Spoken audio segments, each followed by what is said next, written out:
Hey guys, it's the Ninja Vanish here, and I have finished my AP Jax video. It's probably a bit shorter than the other two videos I've made, because I already made a Let's How to Play Jax video. So, that has most of the information you need to play Jax, so watch that one first. But this is how you play AP Jax right here. Alright, so first thing you get as AP Jax in solo mid is boots with 3 health pots. Now, my reasoning for this is you're gonna be harassed a lot. You're gonna need those health pots for that. Like, I've tried like Dorn's ring, and you have to beat too many times. It just doesn't work. You have to buy health pots constantly with this build. So definitely the 3 health pots, and the boots are just so you can harass a bit and get out in time before they hit you with a full combo. And that's gonna be really important here because you're gonna be really moving on your feet with this guide here. So for the spells you want to be leveling first, you're going to be getting Leap Strike at level 1.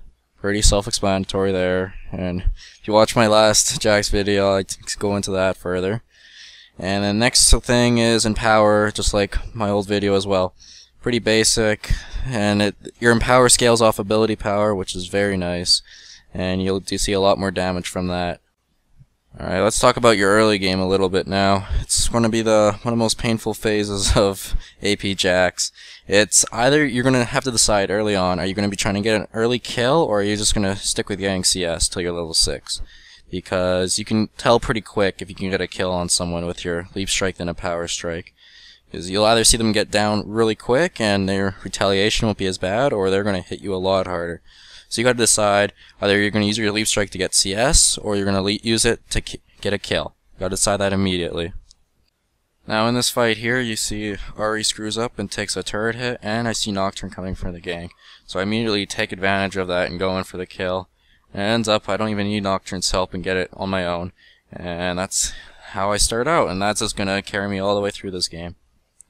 Now once you're level 6, you can start taking control of your lane. And it's a pretty simple strategy. It takes a little while to get used to, but once you get the hang of it, you'll start wrecking. And it's kind of scary the amount of damage you do with this. All you gotta do, auto attack a minion twice, and then Leap Strike and then Power Strike the opponent. And you will see a huge burst that no one can stay in lane against. Like, you can do this like two or 3 times against a guy, and he'll have to go back. There's no way someone can take this abuse. Now a few tips with a new ult system for Jax. Since you're going to be getting a lot of AP with this build, you're going to get a lot of MR when you use your ult. So don't be shy for using it whatsoever. You're going to get a lot of MR, and you'll even get a decent amount of armor. And you're just going to be able to take in a huge amount of damage when you do this. And the cooldown is very short, so don't be shy with it. That's about it for that. Alright, now for runes and masteries. For my runes, pretty standard here. I get some ability power from my quintessences.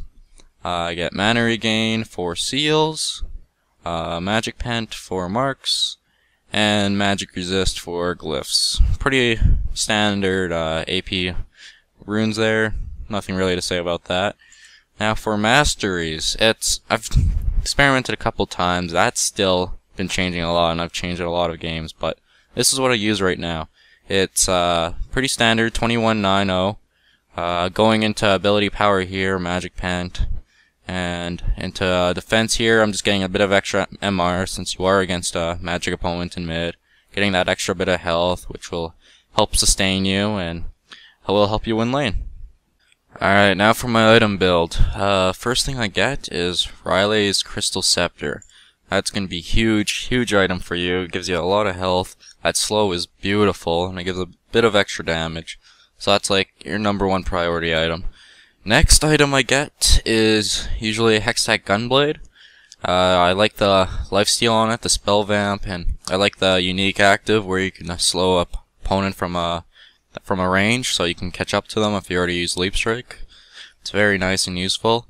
And oh yeah, first item though is Merc Treads, obviously for the MR, and the tenacity is really helpful.